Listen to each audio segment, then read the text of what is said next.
बेंगू किसान आंदोलन, ये चलेगा भैया अपना। देखो, बिजौलिया किसान आंदोलन से प्रेरणा लेकर के बेंगू, ये मेवाड़ में पड़ता है, के किसानों ने भी अनावश्यक एवं अत्यधिक करों, लाग बाग, बैठ, बेगार व सामंती जुल्मों के विरुद्ध राम नारायण चौधरी के नेतृत्व में 1921 में आंदोलन शुरू किया। बेंगू के किसान 1921 में मैनाल के भैरवकुंड नामक स्थान पर एकत्रित हुए। सामंती दमन चक्र चलता रहा। 1923 ईस्वी में किसानों के प्रमुख रूपाजी व कृपाजी धाकड़ सेना की गोलाबारी में शहीद भी हुए। भैया ये प्रश्न पूछा गया है, कौन से बेंगू किसान आंदोलन में कौन कौन से रूपाजी व कृपाजी, रूपाजी व कृपाजी ये हैं साहब। देखो, रूपाजी और कृपाजी ये धाकड़ जाति के थे साहब। धाकड़ मैंने बताई थी ना, बहुत ज्यादा मजबूत होते हैं, परिश्रमी होते हैं, बहुत मेहनती होते हैं। ये सेना की गोलाबारी में शहीद हो गए, लेकिन किसान अपनी मांगों के लिए जूझते रहे। देखो, सेना ने इनको अंग्रेजी फौज ने इनको गोलियों से भून दिया, लेकिन फिर भी किसान अपनी मांगों को मांगने के लिए अड़े रहे। यद्यपि बेंगू के ठिकानेदार ने कृषकों से समझौता करने का प्रयास भी किया, लेकिन उसे अमान्य कर बेंगू आंदोलन को बुरी तरह से कुचला गया। किंतु मेवाड़ सरकार आंदोलन को दबा नहीं सकी। बेंगू के ठाकुर अनूप सिंह व राजस्थान सेवा संघ के मध्य जो समझौता हुआ उसे बाल्शेविक समझौते की संज्ञा दी गई। ये जरूर ध्यान रखना है, बाल्शेविक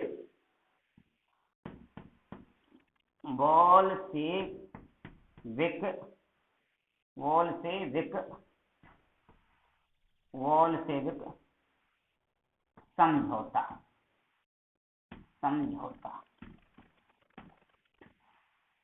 ये ध्यान रखना है आपको। बाल्शेविक समझौता ये बेंगू का ही था।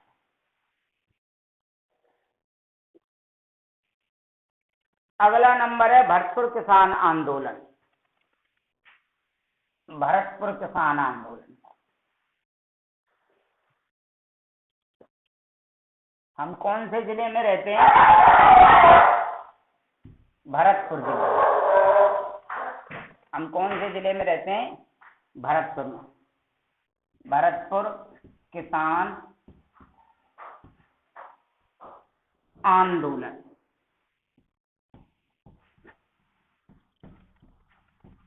भरतपुर किसान आंदोलन। हमारे भरतपुर जिले में भी देखो आंदोलन किया किसानों ने। भरतपुर राज्य में किसानों की अच्छी दशा थी। यहाँ 95% भूमि सीधे राज्य के नियंत्रण में थी। यहाँ 5 जातियां ब्राह्मण, जाट, गुर्जर, अहीर एवं मेव कमोबेश समान हैसियत रखती थी। भरतपुर राज्य में 1931 में नया भूमि बंदोबस्त लागू किया गया, जिससे भू राजस्व में वृद्धि हो गई। भू राजस्व अधिकारी लंबरदारों ने इस बढ़े हुए भू राजस्व के विरोध में आंदोलन शुरू किया। जब राज्य में इस ओर कोई ध्यान नहीं दिया गया तो 23 नवंबर 1931 को भोजी लंबरदार के नेतृत्व में 500 किसान भरतपुर में एकत्रित हुए। भोजी लंबरदार ने राज्य के विरुद्ध भड़काऊ भाषण दिए।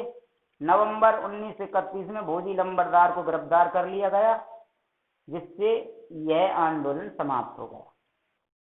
अब बारी आई है भैया मेव किसान आंदोलन। मेव किसान आंदोलन, मेव किसान आंदोलन। मेव किसान आंदोलन अलवर भरतपुर क्षेत्र में मोहम्मद हादी ने 1932 ईस्वी में अंजुमन खादिम उल इस्लाम नामक संस्था स्थापित कर मेव किसान आंदोलन को एक संगठित रूप दिया। अलवर के मेव किसान आंदोलन का नेतृत्व गुंडगाम के चौधरी यासीन खान, ये गुंडगाम लिखा हुआ, ये गुड़गामा को कहते हैं, हरियाणा में पड़ता है ना गुड़गामा, इसको गुड़गांव कहते हैं। चौधरी यासीन खान, ये तुम्हारे चौधरी तैयब हुसैन थे ना, तैयब हुसैन, इसके पिताजी थे यासीन खान।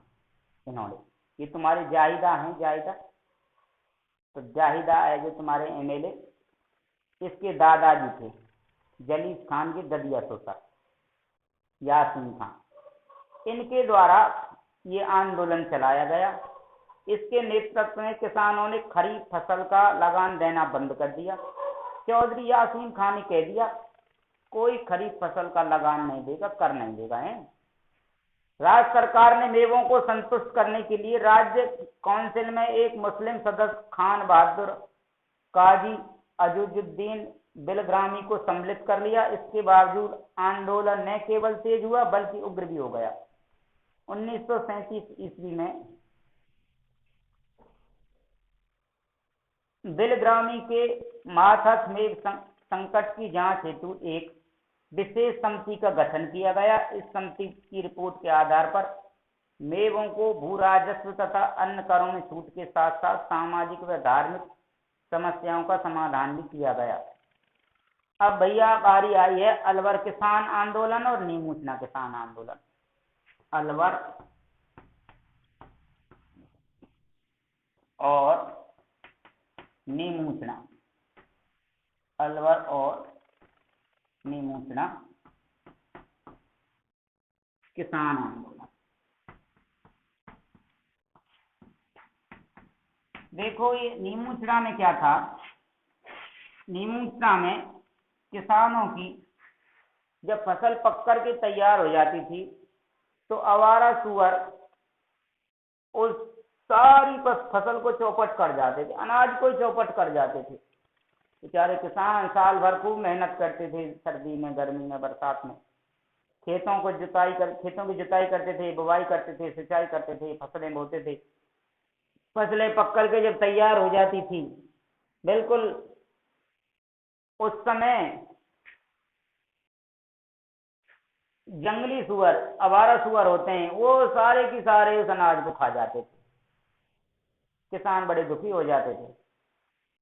किसानों ने उन नीमूचना में उन सुअरों को मारने के लिए, अपनी फसल को बचाने के लिए आंदोलन किया। ये हुआ था नीमूचना में, ठीक है सर, नीमूचना किसान आंदोलन। अलवर रियासत में जंगली सुअरों को अनाज खिलाकर रोधों में पाला जाता था। ये सुअर किसान की बड़ी खड़ी फसल बर्बाद कर देते थे। उनको मारने पर भी रियासती सरकार ने पाबंदी लगा रखी थी। सुअरों की समस्या के निराकरण हेतु किसानों ने 1921 में आंदोलन शुरू किया। अंततः सरकार ने समझौता कर किसानों को सुअर मारने की इजाजत दे दी। 1923-24 में अलवर महाराजा जयसिंह ने किसान लगान की दरों को बढ़ा दिया। फलस्वरूप 14 मई 1925 को लगभग 800 किसान अलवर के नीमूचाना गांव में एकत्रित हुए। उस सभा पर सैनिक बलों ने मशीन गनों से अंधाधुंध फायरिंग की, जिसमें सैकड़ों लोग मारे गए। महात्मा गांधी ने इस कांड को जलियांवाला बाग हत्याकांड से भी विभत्स बताया। उसे दायरवाद, गहरावद एवं व्यापक की संज्ञा दी। अंततः सरकार को लगान के बारे में किसानों के समक्ष झुकना पड़ा और आंदोलन समाप्त हुआ। अब बारी आई है बूंदी राज्य में किसान आंदोलन, बूंदी किसान आंदोलन।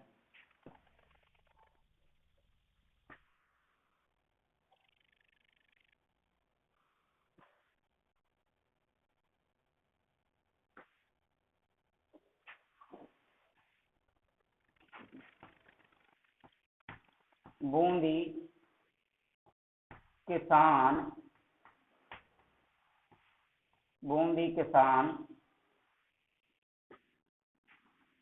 आंदोलन बूंदी किसान आंदोलन। बिजौलिया और बेंगू के किसानों के समान बूंदी राज्य के किसानों को भी अनेक प्रकार की लगभग 25 बेगार और ऊंची दरों पर लगान की रकम देनी पड़ती थी। बिजौलिया और बेंगू के किसानों के आंदोलन से वे अत्यधिक प्रभावित हुए थे। परिणामतः अप्रैल 1922 ईस्वी में बिजौलिया की सीमा से जुड़े बूंदी राज्य के बरड़ क्षेत्र के किसानों ने बूंदी प्रशासन के विरुद्ध आंदोलन आरंभ कर दिया। इस आंदोलन का नेतृत्व राजस्थान सेवा संघ के कर्मठ कार्यकर्ता नैनू राम के हाथों में था। बूंदी राज्य में इन किसानों पर अत्याचार आरंभ कर दिए गए। राजस्थान सेवा संघ के माध्यम से बूंदी राज्य में चल रहे दमन चक्र की सर्वत्र निंदा की गई। 2 अप्रैल 1923 ईस्वी को डावी गांव में किसानों की एक सभा हुई। सभा में एकत्रित किसानों की भीड़ पर पुलिस ने निष्ठुरता से लाठी प्रहार किया तथा गोलियां चलाई, जिसके परिणाम स्वरूप नानक भील और देवलाल गुर्जर शहीद हो गए। बूंदी राज्य की इस घटना की सर्वत्र निंदा की गई। बूंदी सरकार ने किसानों की कुछ शिकायतों का निवारण किया और लाग बाग और बेगार में कुछ रियायतें दी। किसान आंदोलनकारी राज्य की ओर से दी गई रियायतों से पूर्णतया संतुष्ट नहीं थे, परंतु वे अपने आंदोलन को आगे चलाने की स्थिति में भी नहीं थे, क्योंकि अब उन्हें राजस्थान सेवा संघ से मार्गदर्शन मिलना बंद हो गया था। 1923 ईस्वी के अंत तक आंदोलन प्राय समाप्त हो गया। 1936 ईस्वी में एक बार फिर बरड़ क्षेत्र में आंदोलन का दौर चालू हुआ। 5 अक्टूबर 1936 ईस्वी की हिंडोली में स्थित डूडेश्वर महादेव के मंदिर में 90 गांव के गुर्जर मीणा किसानों के 500 प्रतिनिधियों का एक विराट सम्मेलन हुआ, जहां उन्होंने एक मांग पत्र तैयार किया और उसे सरकार को प्रेषित किया। सरकार ने उनकी मांगों पर ध्यान नहीं दिया। किसानों ने राज्य के विरुद्ध आंदोलन छेड़ दिया, जो लंबे समय तक चला।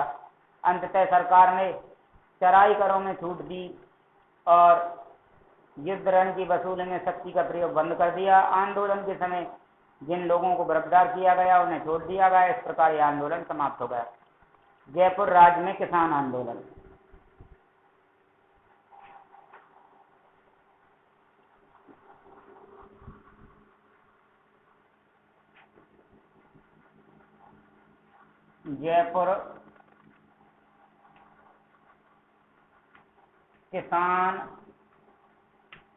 जयपुर किसान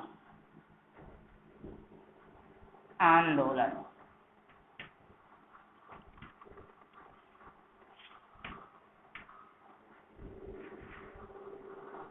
राजस्थान के अन्य राज्यों के किसानों की भांति जयपुर राज्य के किसानों की स्थिति भी बड़ी दयनीय थी। वे अपने शासकों से आतंक, अत्याचार और शोषण से पीड़ित थे। जयपुर रियासत में किसान आंदोलन का नेतृत्व मूल केंद्र राज्य के पश्चिमी भाग में स्थित शेखावाटी, तोरावटी, सांभर, सीकर, खेतड़ी के ठिकाने थे। किसान आंदोलन का श्री गणेश सीकर ठिकाने में हुआ। देखो आज जो ये सीकर है ना तुम्हारा, ये जयपुर राज्य के आसपास था। जयपुर राज्य में थे पहले कहाँ थे? ये जयपुर राज्य में थे। तुम्हारा सांभर है, तुम्हारा शेखावाटी है, तोरावाटी है। तो सबसे पहले जयपुर राज्य में किसान आंदोलन जो प्रारंभ हुआ वो सीकर से हुआ था, सीकर ठिकाने से हुआ।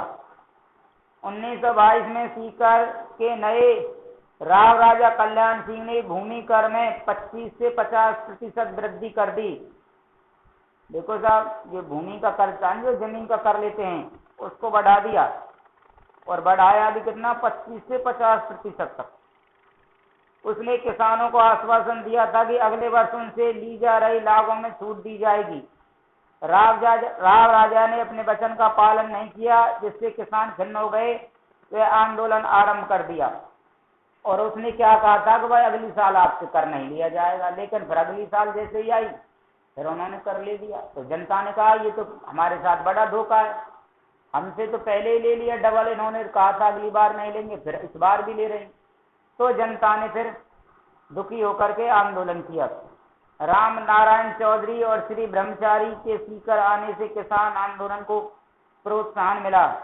सीकर आंदोलन की गूंज केंद्रीय असेंबली एवं ब्रिटेन के हाउस ऑफ कॉमन्स में उठी। ब्रिटिश सरकार ने राव राजा को सलाह दी कि वह अपने ठिकाने में नियमित रूप से भूमि बंदोबस्त की व्यवस्था करे।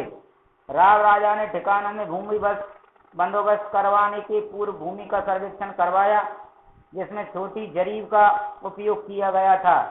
जरीब का मतलब होता है एक मापने की एक जरीब होती है, एक जेवड़ी जैसी होती है, वो निश्चित होती है भूमि की पैमाइश करने की, भूमि को नापने की, भूमि को नापने का जो पैमाना है जरीब सी होती है, जेवड़ी जैसी होती है, लोहे की है, उसको कहते, लोहे की जैसे बेल होती है ऐसे, उसको कहते हैं जरीब। और वो छोटी कर दी था, जैसे माना कि 2 बीघा खेत है कोई, तो ऐसा लगा जैसे 3 बीघा वो खेत हो।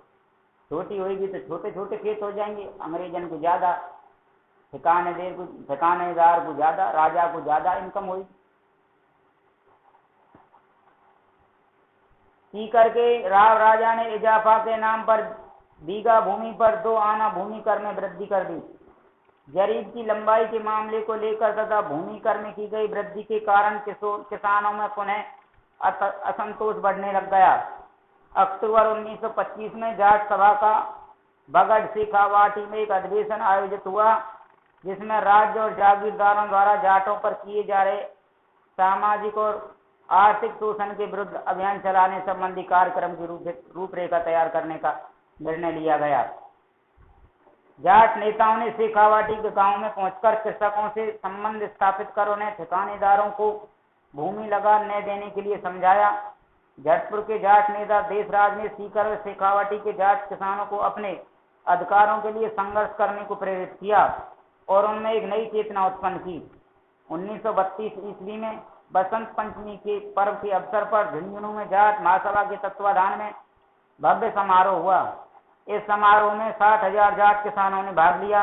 इससे किसान आंदोलन को प्रोत्साहन मिला। जाटों को संगठित करने के उद्देश्य से देशराज ने सितंबर 1933 में पलथाना में एक सभा का आयोजन किया, जिसमें सीकर में एक महायज्ञ करने का निर्णय लिया गया। राव राजा ने महायज्ञ के अध्यक्ष की सवारी के लिए हाथी देने से इनकार कर दिया। किसानों और शासकों के बीच तनाव उत्पन्न हो गया। महायज्ञ के समय जनवरी 1934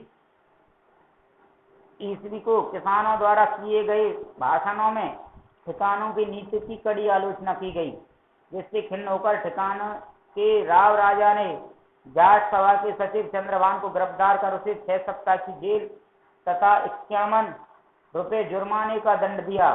जाटों ने इसका कड़ा विरोध किया। सीहोर के ठाकुर मान सिंह द्वारा सोतिया का वास नामक गांव में किसान महिलाओं के साथ किए गए दुर्व्यवहार के विरोध में 25 अप्रैल 1934 को जाट महिलाओं ने एक सम्मेलन आयोजित किया, जिसमें 10,000 स्त्रियों ने भाग लिया। इस सम्मेलन की अध्यक्षता किशोरी देवी ने की थी। अप्रैल 1935 में सीकर ठिकाने का राजस्व अधिकारी पुलिस की सहायता से कूदन ग्राम में भूमि लगान वसूल करने पहुंचा। उस समय जाट किसानों में हिंसा भड़क उठी। पुलिस ने गोली चला दी, जिससे 4 जाट मारे गए और 14 किसान घायल हुए। शहीद होने वाले किसान थे चेतराम, टीकूराम तथा लगभग 175 जाट किसान गिरफ्तार कर लिए गए। इस हत्याकांड की गूंज ब्रिटिश संसद में भी सुनाई दी। इससे मजबूर होकर जयपुर के महाराजा को इस ओर ध्यान देना पड़ा। आतंककारी साधन अपनाने के बावजूद जाट आंदोलन को कुचला नहीं जा सका। अंततः सीकर ठिकाने को नियमित भूमि सर्वेक्षण तथा बंदोबस्त का कार्य आरंभ करना पड़ा था। किसानों की कतिपय मांगों को स्वीकार करना पड़ा। इस आंदोलन के लिए किसानों को संगठित होने के लिए प्रेरणा देने वाली महिला थापी दादी थी। वहीं इस आंदोलन का नेतृत्व करने वाले प्रमुख किसान नेता थे सरदार हरलाल सिंह, नेत्राम सिंह, पृथ्वी सिंह, गोटा पन्ने सिंह, बाटडा नाऊ, हरु सिंह पलथाना, गौरू सिंह कटराथल, ईश्वरी सिंह भैरूपुरा, लेखराम कसवाली आदि। इस बीच शेखावाटी के अन्य ठिकानों में भी जाट आंदोलन फैल गया। मार्च 1933 ईस्वी में खेतड़ी, ढूंढलौद, नवलगढ़, मंडावा, बिसाऊ, सूरजगढ़, अमीरवास, इस्माइलपुर, जखारा, मलसीसर, अलसीसर, पाटन आदि ठिकानों में भी जाटों ने भूमि कर देने से मना कर दिया। 16 मई 1934 को हमीरवास के ठाकुर कल्याण सिंह के आदमियों ने हनुमानपुरा गांव के जाट किसानों के घरों में आग लगा दी, जिससे 33 घर जलकर राख हो गए। इसी प्रकार ढूंढलौद के ठाकुर जयसिंहपुरा गांव के किसानों को आतंकित किया तथा उसके भाई हरनाथ सिंह ने सशस्त्र व्यक्तियों के साथ किसानों पर लाठियों व तलवारों से वार कर जाट किसानों को घायल कर दिया। जागीरदारों की इन हरकतों से शेखावाटी के किसानों ने सशस्त्र संगठित होकर उनका डटकर मुकाबला किया। शेखावाटी जाट किसान पंचायत की तरफ से 9 अक्टूबर 1934 को जयपुर महाराजा को मांग पत्र प्रेषित किया गया और प्रार्थना की गई कि जागीरदारों के आतंक से उन्हें मुक्त कराएं। शेखावाटी के नाजिम ने भी अपनी रिपोर्ट राज्य सरकार को प्रेषित की। नाजिम ने किसानों की शिकायतों की पुष्टि की और उनके समाधान के लिए सुझाव दिया। परिणाम स्वरूप 1936 ईस्वी में ठिकानों में भूमि सर्वेक्षण और भूमि बंदोबस्त की प्रक्रिया आरंभ हुई, जिससे शेखावाटी व सीकर क्षेत्र में कुछ शांति हुई। सीकर व शेखावाटी के दीर्घकालीन किसान संघर्ष का अंत मार्च 1947 ईस्वी में जयपुर में हीरालाल शास्त्री के नेतृत्व में लोकप्रिय सरकार के गठन हो जाने के साथ हुआ। राजस्व मंत्री टीकालाल पालीवाल ने गैर खालसा क्षेत्र में भूमि बंदोबस्त करवाने की व्यवस्था की। भैया ये खालसा का मतलब होता है बंजर भूमि, ठीक है सर, और गैर खालसा का मतलब होता है उपजाऊ भूमि। आज तुम्हारे लिए केवल इतना ही है, इससे आगे पढ़ाएंगे कल। जय हिंद, जय भारत।